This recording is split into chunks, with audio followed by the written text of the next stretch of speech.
The movie starts at the annual United Nations Global Warming Conference in New Delhi, where paleoclimatologist Jack Hall is giving a speech.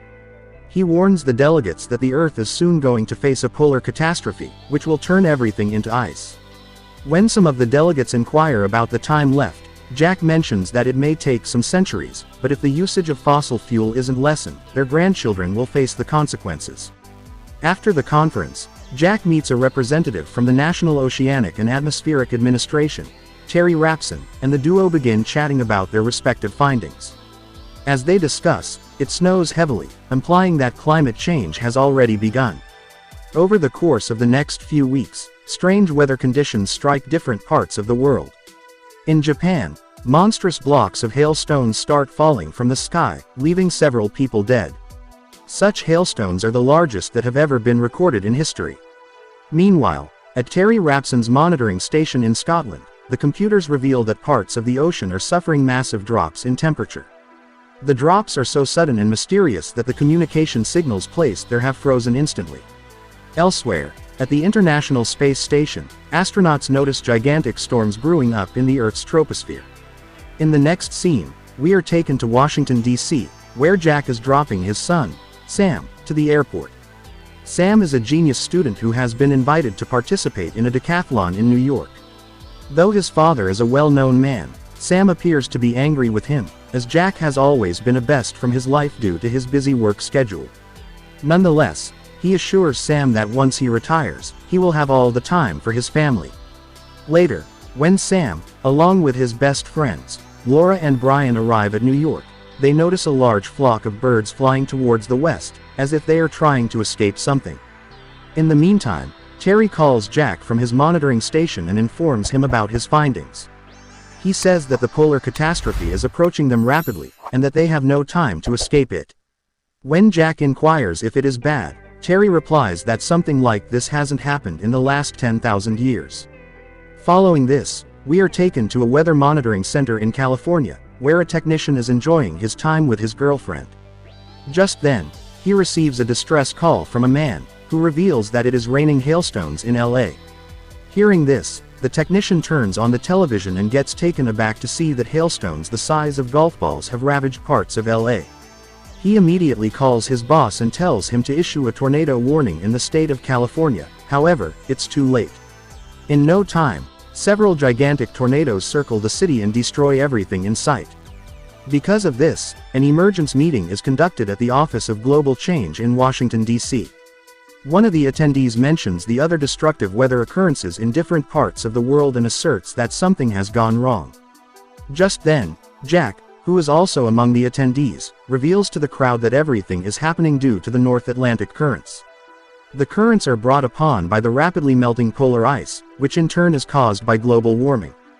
He also mentions that it is just the beginning, and in some days, the weather will become worse. In the next scene, Jack meets with the vice president, and tries to make him understand that the situation is very critical. He mentions that the polar blast may hit anytime soon, so mass evacuations in the northern states are necessary. However, the VP doesn't take him seriously and walks away. Elsewhere in the UK, it has started snowing at a rapid rate, so 3 helicopters are sent to the royal palace to retrieve the Queen. However, on their way, they pass through the eye of the storm, which causes their instruments to freeze instantly. In no time, the chopper blades also stop working, and all the 3 helicopters crash to the ground. One pilot manages to survive the crash, but as soon as he opens the door, he is frozen to death. Back to Manhattan, Sam and his friends try to get back to DC, but all the transport services have been derailed by the heavy downpour. Desperate to get out of the city, the trio walk to the streets, only to find the city in utter chaos. Just then, a massive tsunami appears out of nowhere and begins sweeping the place. The skyscrapers, and even the Statue of Liberty, is engulfed, as if they are nothing. Sam and his group see the impending danger and rush to the National Library Hall for safety. Sadly, thousands of not-so-lucky people are washed away and killed. Later, Terry calls Jack and informs him about the freezing air over Europe, which brought down the helicopters. This alarms Jack, and after a bit of research, he finds out that the storm is approaching the US sooner than usual. In fact, they only have 48 hours before everything freezes over. Following this, he opens the weather prediction, which shows that 3 colossal weather systems are forming in different parts of the world. They are getting larger by the day, and in Europe, the polar state has already begun. Meanwhile, Sam desperately searches for a telephone in the library, as the place does not have any mobile phone reception. After a while, he descends to another floor and finds a telephone, which is almost submerged inside water. Desperate to call his parents, he swims to the place and finally makes a call.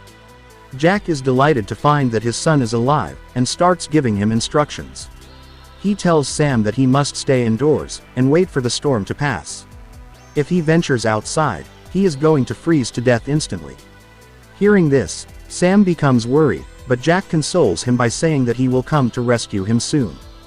The next day, as everyone in the library is gathering clothes and rations, they hear a strange noise from outside. When they peek through the window, they are shocked to see a cargo ship sailing through the place. Elsewhere in DC, the head of the state is having a meeting, and Jack is tasked with briefing the state of the situation. Before even beginning, he instills fear in everyone by mentioning that the worst is yet to come. He then suggests that the residents of the southern states must be evacuated immediately and moved to Mexico. Once again, the vice president disapproves of the idea, as he claims that an evacuation of such magnitude is not possible. He also asks what will happen to the residents of the north, to which Jack replies that it's too late for them. If they step out of their homes, they will immediately freeze to death. The best they can do is stay inside their houses and wait for the storm to subside. Surprisingly, the president takes Jack's advice and orders the National Guard to evacuate the remaining population to the south. In New York, the people inside the library see a group of people walking on the frozen land, and deduce that they are heading to the warmer states. As a result, they also decide to venture outside, before the snow gets deeper. Sam, knowing about the impending danger, tries to warn everyone that it's a death mission, but he is completely ignored. Soon, everyone leaves the library, with the exception of Sam's group, and a few other people. Meanwhile, Jack starts his trip to New York, along with his colleagues and best buddies, Frank and Jason.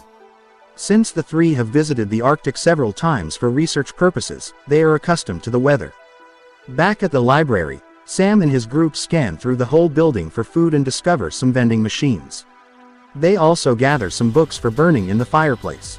Elsewhere, as Jack and his crew are traveling through the thick snow, they suddenly hit a roadblock and are forced to continue their journey on foot. They walk for a few hours with utmost dedication, but unfortunately, when they reach on top of a fragile building, Frank breaks the glass and falls in.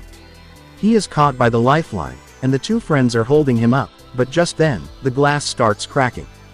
Hence, left with no choice, he cuts his lifeline and sacrifices himself, so that his friends can continue their mission. At the library, Laura suddenly gets a fever and falls unconscious. Worried, the group starts searching for the cause and discovers that she has a wound in her leg, which might have caused her blood poisoning. One of the ladies in the group, who happens to be a medic, mentions that Laura needs an urgent injection of penicillin, or else she will have to be amputated. Desperate to save his friend, Sam decides to venture into the nearby cargo ship, hoping that it contains some medicine.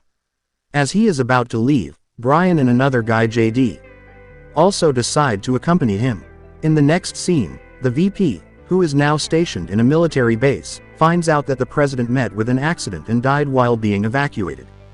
To make matters worse, the researchers also find out that the eye of the storm has shifted its course to New York City. Elsewhere, Jack and Jason are slowly moving towards their destination, but sadly, Jason collapses due to exhaustion. As a result, Jack is forced to carry his friend. At the library, the trio finally heads out and makes their way to the cargo ship. However, along the way, their scent is caught by a pack of hungry wolves, who have broken out from the nearby zoo. Sam, Brain and JD enter the cargo ship's kitchen, and find some penicillin. They then look around the place for some more supplies, but suddenly, they are attacked by the pack of wolves. Sam and Brian manage to escape to another room, but JD is severely bitten. Still, they manage to save him from the hungry beasts. As the three brainstorms different ideas to escape the situation, Sam looks outside and sees the skies clearing. He then realizes that the eye of the storm is nearing them, and that they don't have enough time left. Hence, he puts himself in harm's way and makes his way outside to lure the wolves away from the kitchen. He then runs through the abandoned ship, narrowly escaping the wolves. After a while, he catches up with his friends, but by this time, JD is unable to stand. Hence, Sam and Brian bring a sledge and drag their friend to the library. On the other hand, as Jack is dragging Jason through the thick snow, he also notices the eye approaching at a rapid speed. Wasting no time, he starts rummaging through the snow for any houses. Fortunately, he finds an open vent and throws Jason inside, before getting in himself. As soon as he closes the door, the frost attacks the place and freezes everything that it touches. The boys also reach the library just in time, and narrowly avoid death. They then scramble to keep the fire running, as it is the only thing that can save them from the brutal cold. Jack also desperately tries to light a fire, and manages to do so with an open stove. After a while, Jason wakes up and notices that the entire place has been covered with ice. Now, with the eye of the storm already gone, Jack plans to resume his mission. Jason tries to make him understand that it's still dangerous outside, but Jack asserts that he doesn't have enough time left. That night, the two sleep in a tent and contemplate the future of humanity. Jack mentions that humans have survived the Ice Age many times, but if they are not careful enough, they might go extinct in this one. Finally, after weeks of disastrous weather conditions, the International Space Station spots some good signs. They notice that the storm is dissipating in Europe, as they see landmass for the first time in several weeks. At the same time, Jack also gets out of the tent and sees that the skies have cleared. The sun has also come out. After walking for a while, the two come across the frozen Statue of Liberty, and several ships which have sunk into the ice. They have finally reached Manhattan, after enduring days of excruciating pain and suffering. However, when they reach the exact location of the library with the help of a GPS, they are devastated to learn that it has been completely swallowed by ice. With all hopes now gone, the two prepare to leave, but just then, they notice a small opening in the snow.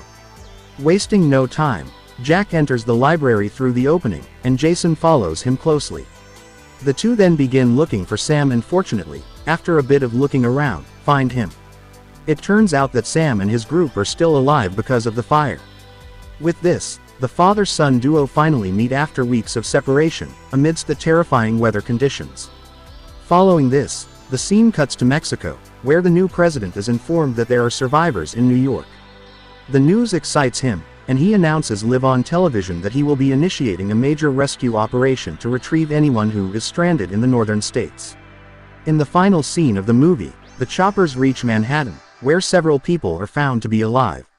They have gathered on the rooftops, waiting to be rescued. The helicopters also reach Jack and his group, who are finally taken to the south.